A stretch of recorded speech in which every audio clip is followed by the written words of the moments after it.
ఊళ్ళలో చూడండి, ఒక్కొక్కసారి ఊళ్ళలో రాత్రి కాగానే అక్కడక్కడ సిమెంట్ బెంచ్లు ఉంటాయి, అక్కడక్కడ చెట్టు కింద గద్దెలు ఉంటాయి, లేకపోతే తలుపు షట్టర్ వేసిన తంతెలు ఉంటాయి.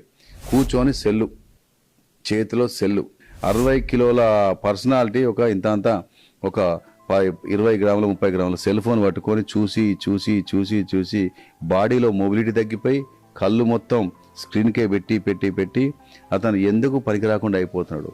ప్లీజ్, ఇంటర్నెట్ అనే ఒక కొత్త వ్యసనంలో మీరు బానిస కాకండి.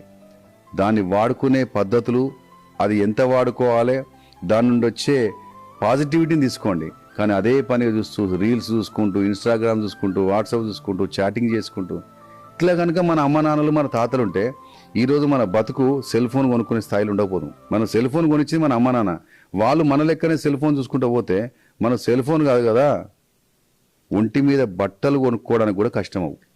కాబట్టి పెద్ద పెద్ద స్మార్ట్ ఫోన్లు కొనిచ్చుకొని వాటిని పట్టుకొని కూర్చుంటే మన లైఫ్ అంతా ఎటుపోతుంది.